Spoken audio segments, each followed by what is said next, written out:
காலைமலர் நிகழ்ச்சியில் தெரிந்ததும் தெரியாதுங்கிற நம்முடைய பகுதியில் நாள்தோறும் பல புதிய தகவல்களை தெரிஞ்சிட்ருக்கோம்.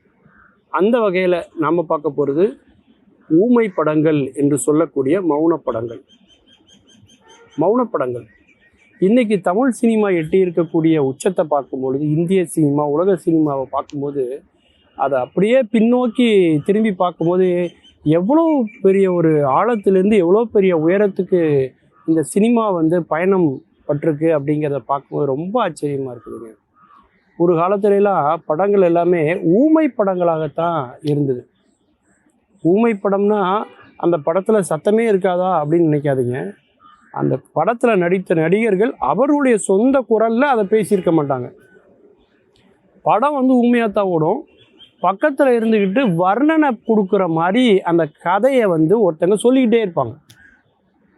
இன்றைக்கி எப்படி சினிமா தியேட்டரில் படம் பார்த்துட்டு ஒருத்தர் பக்கத்தில் நம்ம உட்காந்து அடுத்த காட்சி என்னென்னு ஒன்று ஒன்றா சொல்கிறார் இல்லையா, அது மாதிரி அந்த கதையை அப்படி சொல்லிகிட்டே இருப்பாங்க வர்ணனையாளர்கள். நம்முடைய நாடகத்தில் கட்டியங்காரன்னு ஒரு கதாபாத்திரம் உண்டு. ஒரு முன்காட்சி என்ன, அடுத்த காட்சி என்ன, காட்சி எப்படி நகருது, அதனுடைய சுருக்கம் என்ன, இன்றைக்கி நாடகத்தில் என்ன பார்க்க போகிறீங்க அப்படிங்கிறதெல்லாம் ஒரு முன்னோட்டமாக ஒருத்தர் சொல்லிகிட்டே இருப்பார். அதே மாதிரி அன்னைக்கு வர்ணனையாளர்கள்னு ஒரு குழுவாக இருந்தாங்க. அவங்களுடைய ஒட்டுமொத்த வருமானமும் அந்த மௌனப்படத்தை நம்பித்தான் இருந்துச்சு. அந்த படம் மௌனப்படமாக இருந்த வரைக்கும் அவங்களுடைய வாழ்க்கை மிகப்பெரிய செல்வ செழிப்புல இருந்தது அப்படின்னு சொல்லலாம். அந்த அளவுக்கு வர்ணனையாளர்கள் மிகவும் ஒரு நட்சத்திர அந்தஸ்தை பெற்றவர்களாக இன்றைக்கி இருந்தாங்க.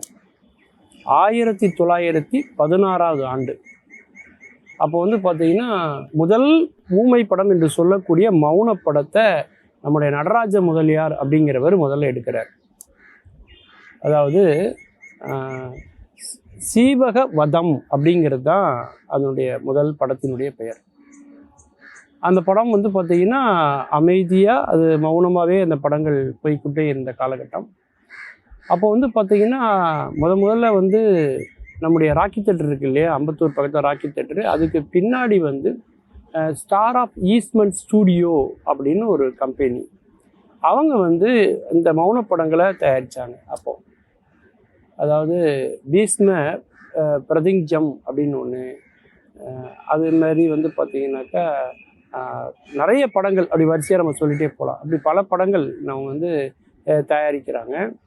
அதே மாதிரி சைதாப்பேட்டையிலையும் பார்த்திங்கனாக்கா அசோசியேட் ஸ்டூடியோ அப்படின்னு ஒன்று அந்த காலத்தில், அவங்களும் பார்த்திங்கன்னா அனாதை பெண் அப்படின்னு ஒரு படத்தை தயாரிக்கிறாங்க. அதேமாரி உஷா சுந்தரி அப்படின்னு ஒரு படத்தை அவங்க தயாரிக்கிறாங்க. அதேமாரி அவங்களுடைய படங்கள் நிறைய ஊமை படங்கள் அங்கே நிறைய வந்துட்டுருக்கு அப்படின்னு சொல்லலாம். அப்படிப்பட்ட ஒரு காலகட்டம். அப்போது ஊமை படங்கள்னாலே பார்த்திங்கன்னா மக்கள் அதிக ஆர்வத்தோடு அந்த படங்களை பார்க்க வந்தாங்க. என்ன காரணம் அப்படின்னா, அந்த காலத்தில் பொழுதுபோக்காக இருந்த ஒரே ஒரு இது என்னென்னா சினிமா தான். அந்த சினிமாவில் அதுவும் திரையில் அந்த நடிகர்களை பார்க்குறது அவங்களுக்கு பெரிய ஆர்வமாக இருந்துச்சு. அந்த வர்ணனையாளர்கள் அந்த மக்களுடைய சுவாரஸ்யத்துக்கு தகுந்த மாதிரி அதுக்கு ஈடு கொடுப்பதற்காக என்ன வேணால் வசனம் பேசுவாங்க. அந்த காட்சியோட தொடர்பு இருக்குது. இல்லை ரெண்டாவது விஷயம், அந்த மக்களுக்கு அவங்கள மகிழ்விக்கணும் அப்படிங்கிறதுக்காக அந்த வசனங்களை இதுதான் வசனம், இதுதான் படத்தினுடைய காட்சிகள் அப்படிங்கிற மாதிரி வரையறுத்த மாதிரி இன்றைக்கி இருக்கிற மாதிரிலாம் இன்றைக்கி கிடையாது.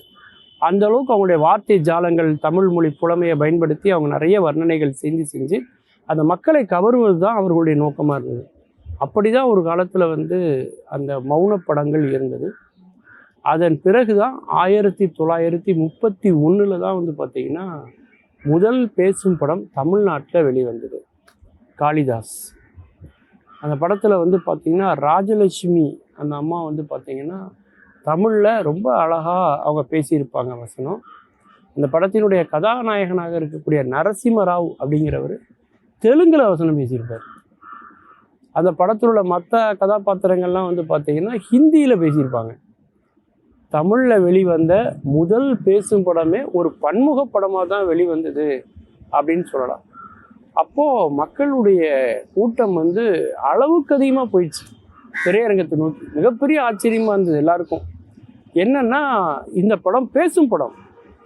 அப்போது எல்லாரும் ஆச்சரியமாக பார்த்தாங்க. என்னென்னா அந்தந்த கதாபாத்திரங்கள் அதை ஏற்று நடித்தவர்கள் அவர்கள் குரலிலேயே பேசி அவர்கள் குரலிலேயே மக்கள் கேட்கிறார்கள் அப்படிங்கிற நிலைமை வந்தபோது தமிழ் சினிமா தன்னுடைய அடுத்த கட்ட பரிமாணத்துக்கு வந்தது அப்படின்னு சொல்லலாம். அதனால் மிகப்பெரிய வியப்பு, ஆச்சரியம் இரண்டும் கலந்துருந்தாலும் கூட மக்கள் எண்ணிக்கை அதிகமாக இருந்துச்சு அப்படின்னு சொல்லலாம். அதே நேரத்தில் அந்த வர்ணனையாளர்கள்னு கொஞ்சம் பேர் இருந்தாங்க இல்லையா, மௌனப்படமாக இருந்தபோது அவர்கள் நிலை மிகவும் மோசமாகி வறுமையுற்று அதன் பிறகு அப்படி ஒரு மக்களே இல்லைங்கிற அளவுக்கான ஒரு கால பரிமாற்றத்தையும் தமிழ் சினிமா பார்த்தது. மீண்டும் பல புதிய தகவல்களோடு அதில் அறியப்படாத பக்கங்களோடு உங்களை சந்திக்கிறேன். நன்றி, வணக்கம்.